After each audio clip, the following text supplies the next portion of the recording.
Shalom, perkenankan saya kembali menjumpai Bapak Ibu, saudara-saudara semuanya dengan menyapa selamat pagi, Tuhan Yesus memberkati. Mari kita satu dalam doa untuk menerima renungan di pagi yang indah ini. Tuhan, betapa baiknya Engkau dalam memimpin kami. Semalaman telah berlalu, kami menikmati tidur, dan kini kami boleh bangun dalam keadaan tubuh yang sehat. Semuanya itu bukan karena usaha kami, tetapi semata-mata kasih karunia Tuhan yang tidak pernah meninggalkan kami. Itu sebabnya berfirmanlah ya Tuhan lewat sorga, yaitu suara gembala di pagi yang indah ini. Dalam nama Tuhan Yesus, haleluya, amin. Tema renungan pagi ini yaitu iman mengalahkan persoalan sebesar apapun.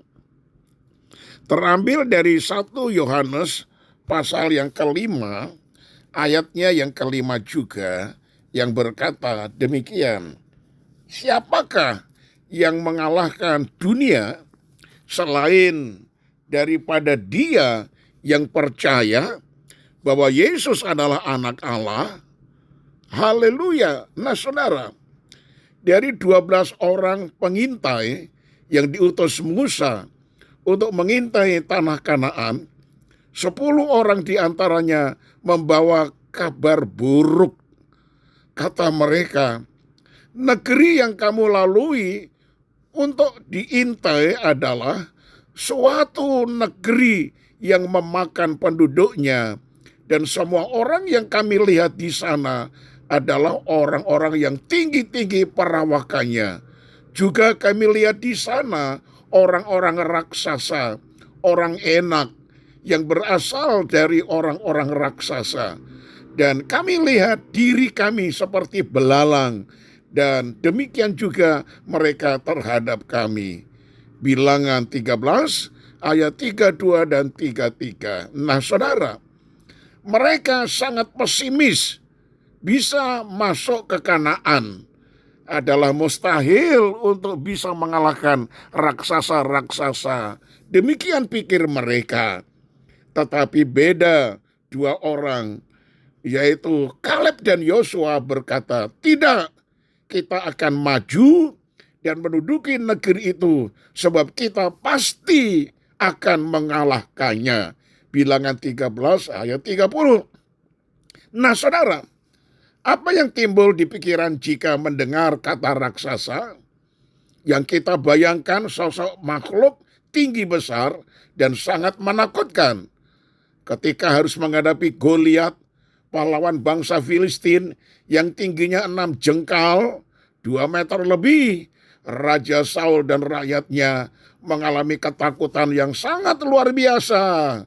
Tetapi Daud, orang muda yang disertai Tuhan itu, berkata, janganlah seseorang menjadi tawar hati karena dia. Hambamu ini akan pergi melawan orang Filistin itu. 1 Samuel 17 ayat 32. Nah saudara, raksasa berbicara tentang masalah dan pergumulan yang sedang kita hadapi. Seringkali kita pun menjadi takut, tawar hati, dan putus asa oleh karena permasalahan yang ada. Dan masalah itu sepertinya sulit terselesaikan, seperti raksasa yang siap menerkam kita. Nah saudara, bagaimana supaya kita menang terhadap raksasa? Tolong perhatikan. Yang pertama, kita mesti tahu siapa Tuhan itu yang selalu menyertai kita. Nah, pengenalan akan Tuhan secara benar akan menjadi kunci penting bagi kemenangan setiap orang percaya. Daud berkata, adapun Allah jalannya sempurna, janji Tuhan adalah murni, dia menjadi perisai bagi semua orang yang berlindung padanya. Mazmur 18 ayat 31. Yang kedua saudara, tahu siapa kita ini di dalam Tuhan. Ya, jadi mesti tahu siapa saya, siapa saudara yang sudah di dalam Tuhan. Tertulis dalam semuanya itu kita lebih daripada orang-orang yang menang oleh Dia yang telah mengasihi kita. Roma 8 ayat 37.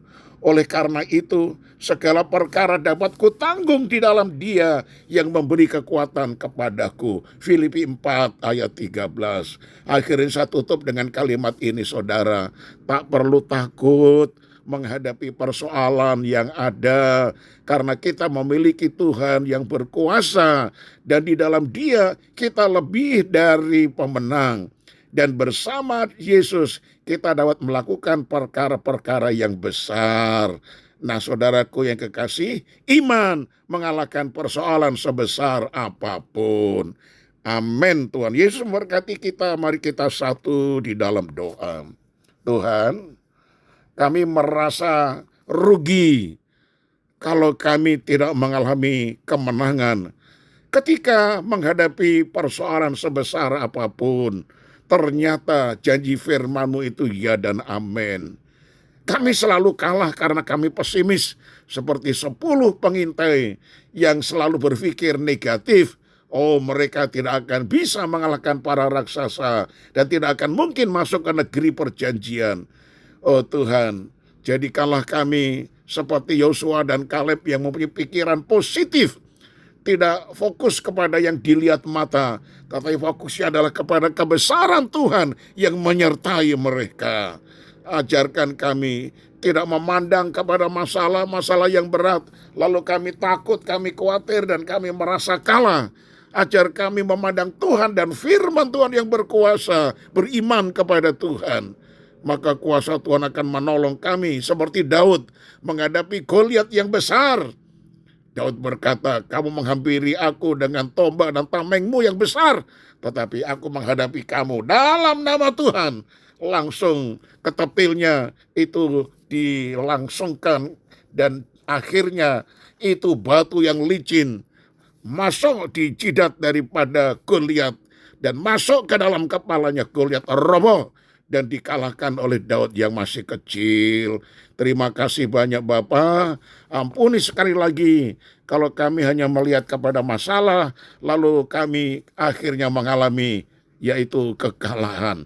Ajar kami memandang kepada firman-Mu, kepada kuat kuasa-Mu, kepada kehebatan-Mu, kepada kekuasaan-Mu yang tak terbatas, sehingga masalah persoalan yang besar sekalipun, kalau kami imani Tuhan beserta kami pasti keluar sebagai seorang yang pemenang. Terima kasih banyak Bapa, kami serahkan hidup kami sepanjang hari ini.